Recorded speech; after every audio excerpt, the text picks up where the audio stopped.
All right, Please taking welcome Jeff Bartley with Amazon Web Services. Let's There give we him a go. warm All right. welcome. All right, so I'm a solutions architect on the data sync team and the storage gateway team, and today we're going to talk about migrating your data to Amazon S3 using AWS Data Sync, and then I'll show you how to access that pretty much anywhere using AWS Storage Gateway. So I'm going to jump right into the demo. We're just going to go through a quick slide and describe the scenario. So the scenario here is that you've got an NFS server on premises today. It's got a bunch of storage on it that you either want to free up or you want to shut down that server and you want to migrate that data into the cloud. So I'm going to show you how you can migrate that data using AWS Data Sync. And then once that data is in the cloud in your S3 bucket, I'll then show you how you can set up a storage gateway, connect it to your bucket, and make that data available through an Nfs Share to your application server. And once it's available through your Nfs Share on the file gateway, you can then proceed to shut down your NFS server. It's no longer needed. All of your data is available in the file gateway.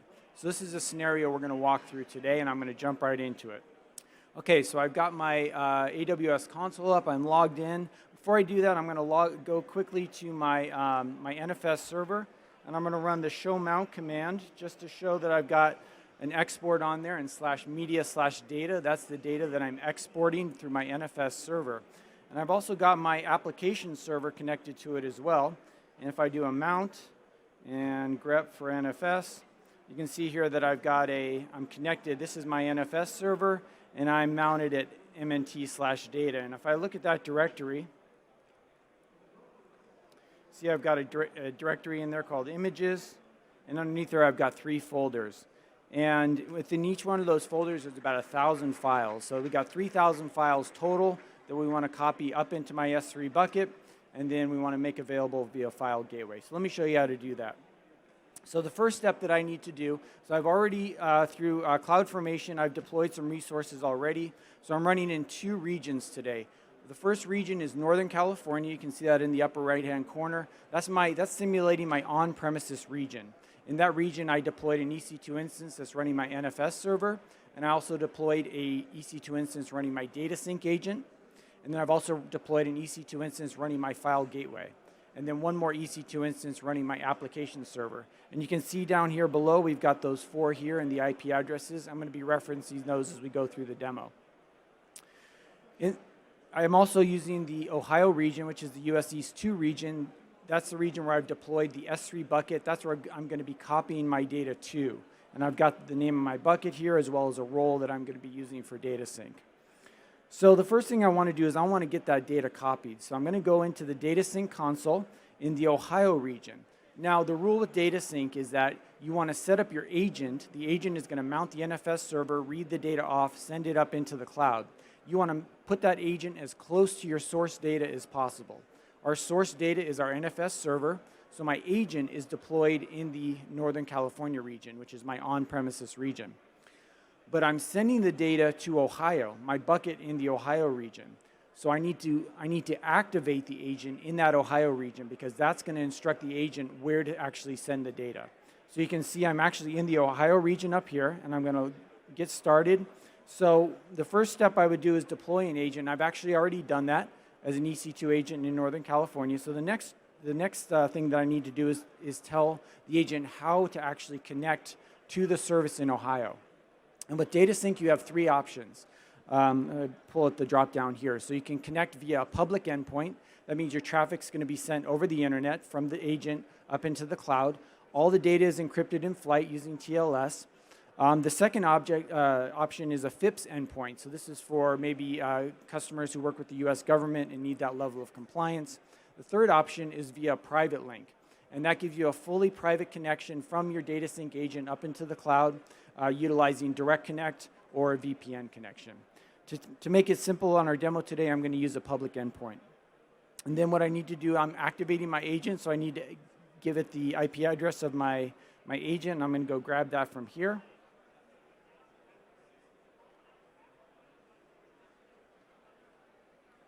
Drop it in there, and I'm going to say get key. So this is going to go through the activation process of activating my data sync agent so we can see that the activation was successful. I'm going to give it a name. Scroll down, I could give it some tags if I wanted to. I'm going to click Create Agent, and you can see that I've created my agent. It's got an endpoint, a public endpoint in the US East Ohio region.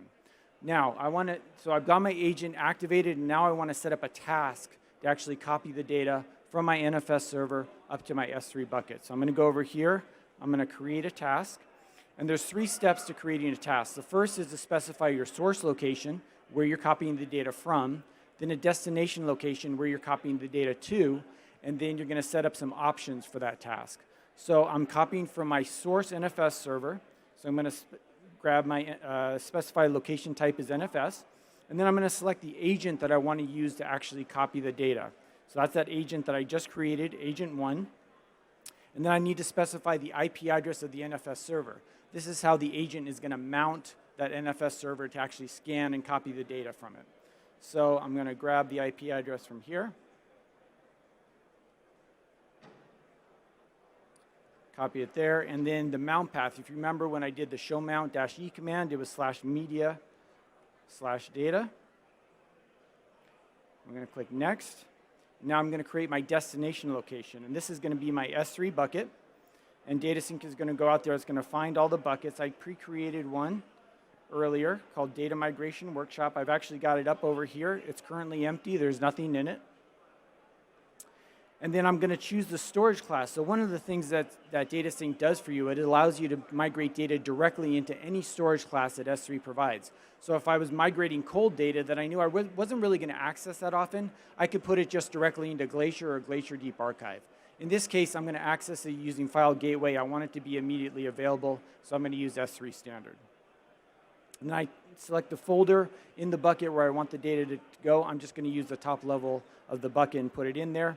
And then I need to specify a role, because remember, anytime a service is talking to S3, you have to have a role to control how it's going to talk to it and what rights it has. I've also pre-created my role. Just grab it here, and then I'll click next. And you could also use auto-generate to generate a role for you, and the service would generate one. I had already created one. So we'll click next. And then the next thing that I need to do, I'm going to give it a quick name, copy NFS files. An extra N, and then I have a couple of options I can choose from for my task. So this first set of options controls how I want to verify the data as it's being transferred, because DataSync will both verify data in flight and at rest once the transfer is done if you choose. For this test, because I want my transfer to be fast, because I got 12 minutes left in this demo, I'm just going to do check integrity during transfer, and DataSync will actually always do that. I could also choose to check the data only that I transferred or all the data that I transferred and do comparisons, for instance, right before I do a cutover or something like that. But that would add some extra time, and I want to avoid that right now. I can also choose the copy file metadata. This is super important for using File Gateway, right? Because my File Gateway is going to present an Nfs Share. I want it to make sure it has the same POSIX permissions, same owner and group specifications, and everything else, so that my permissions have been maintained when I've copied my data over into S3, right? So I'm going to tell it to maintain all of that. There's also options around file management, which apply when you're doing more of incremental copies. In this case, we're doing a one-type copy. We don't really have to worry about it. The other thing here is DataSync is super aggressive. It wants to use all of the bandwidth that's available to it. So, you know, in some cases, you may be sharing DataSync with your other network traffic going up into the cloud. You don't want to use it all, so you can set a bandwidth limit in megabytes per second if you chose to. I'm just going to use everything that I've got today. And then the last option here is around queuing, where if you want to run multiple tasks on the same agent, it can queue those up, because an agent can only execute one task at a time. There's also options around filtering. For instance, if you want to exclude some data that you don't want to copy, maybe a snapshot directory, you don't want to copy that up, or temporary files or something. In this case, I want to copy all of my data up. We also recently added the ability to schedule a task. So you could specify, you know, I want to run this task every hour, every day, every week, or you could create your own custom, but in this case, it's a one-time move, so I'm not going to put in a schedule. Last thing, I can specify CloudWatch logging, and then I'll click Next. It'll give me a summary. This is my source. I'm copying from NFS. I'm using this agent. I'm going into S3. This is my bucket. All of my options look good, and we're going to click Create Task. It'll take just a few seconds to create the task, and you can see here I've created a task object. It's got an ID associated with it, and it lists all the options and filters and everything associated with it. So my task is available. It's ready to go. I'm going to go ahead and click Start, and every time you execute a task, you have the option of running it with some different options, different from what the defaults were on the task. In this case, I'm just going to use what I had to start with. So I'm going to go ahead and click Start. And that's going to fire off a task execution. I'm going to go ahead and take a look at the details. You can see that that task is launching right now. So DataSync is firing up some infrastructure in the background to kick off that task and copy those files. So while that's happening, I'm going to go off and I'm going to set up my file gateway. Okay, so our DataSync task is running. Now I'm going to go ahead and set up my file gateway. So I don't have any gateways deployed yet. So I'm going to say Get Started. Well, I should say I have my gateway deployed as an EC2 instance in Northern California, but I haven't activated yet. Similar scenarios with DataSync. So I'm going to use a file gateway because I want to create an Nfs Share. I'll click Next, and in this case, I've already deployed my Amazon EC2 instance in Northern California, so I don't need to launch an instance, and I'll click Next. Again, similar to DataSync, you have options for how your agent or your file gateway is going to talk up to the cloud. You can either use a public endpoint or a VPC endpoint. I'm going to go ahead and use a public endpoint to keep things simple. And then I'm going to specify the IP address of my gateway. I'm going to grab it here and drop it in here, and we're going to go through a similar activation process as we did with DataSync. So it's connected to it. I'm going to give it a name. We'll call it my gateway. And I'll click Activate Gateway. And so now what's happening is that the gateway's been activated and it's scanning for local storage devices, because one of the key things about File Gateway is that it utilizes a local cache to give you low latency access to your data that's stored in the cloud. It effectively caches the most recently accessed data on the File Gateway on premises. And so what it's doing right now is it's going out and it's looking for any disks that might be attached to my gateway. And it usually takes a couple of seconds to find it. We can go back and check on the status of our data sync. Oh, it got there before I could check. Okay, so as we see we've got a 300 gigabyte device. We're going to utilize that as our cache. I can then proceed to configure logging. I'm just going to skip that step for now. Save and continue. And I've got my file gateway created. You notice that I did all this in the Ohio region. Similar concept applies as what I mentioned with DataSync, right? Okay, so let's go back and check the status of our task. So it's completed successfully. You can see we copied 3,000 files plus the directories. If you remember, there were 3 folders in there and also some extra metadata that DataSync generates. We copied about 15 gigabytes of data, and we did that about 1 minute and 49 seconds at a throughput rate of about 143 megabytes per second. That's primarily due to the limitation of the EC2 instance that my agent is running on. Okay, if I had chosen a bigger instance, I could have gotten higher levels of throughput. So my task is successful. Now what I want to do is I want to create a share on my gateway so that my application server can mount the gateway and access those files that I just transferred into the bucket. So I'm going to go here and I'm going to go to my gateway and I'm going to say create file share. And we're going to use the same bucket that we copied to. So I've got that bucket here. And I'll show you what the bucket looks like here in just a second.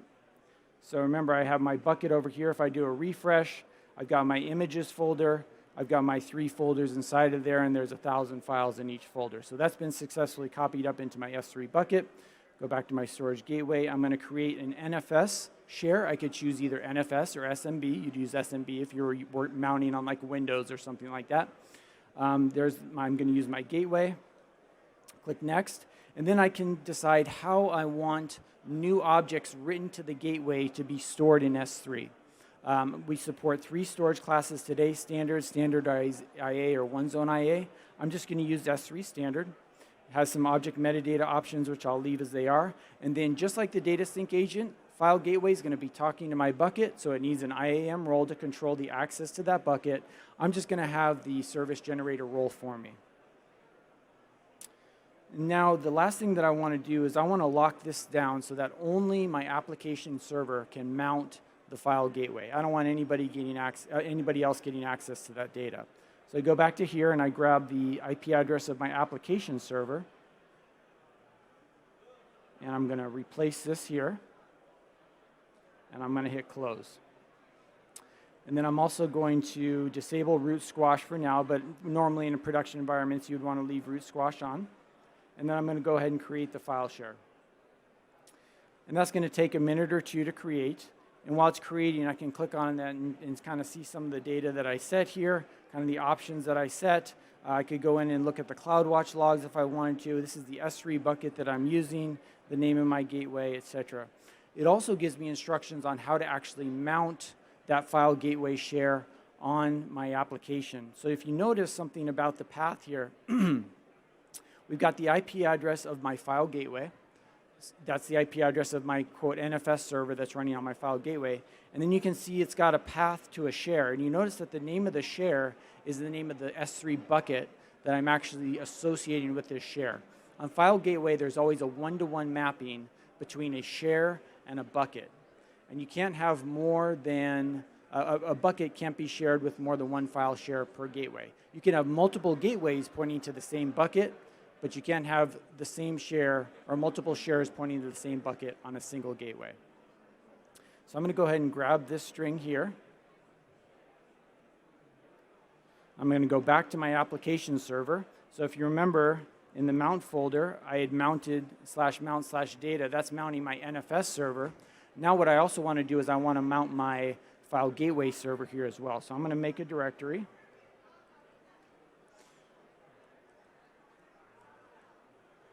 And then I'm going to mount a file gateway. And I just want to make sure that my share has been fully created. We'll do a refresh here. And it's available. It's ready to go. So I'm going to go ahead and mount. Oops, that's right. I got to be sudo.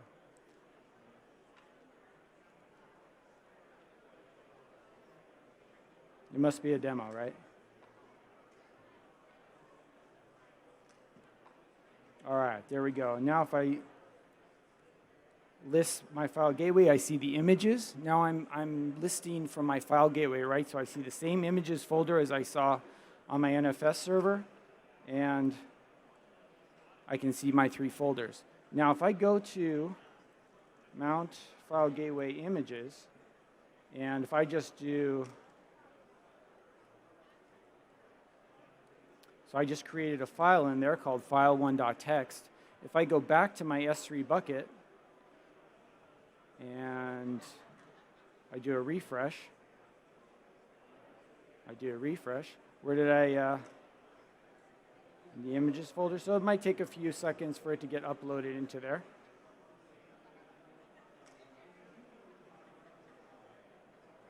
Images, oh. The demo gods are after me today. Mount file gateway images. Let's make sure we're mounted correctly. We're on 12.146. Everything looks good there. Do an ls. Let's try this real quick.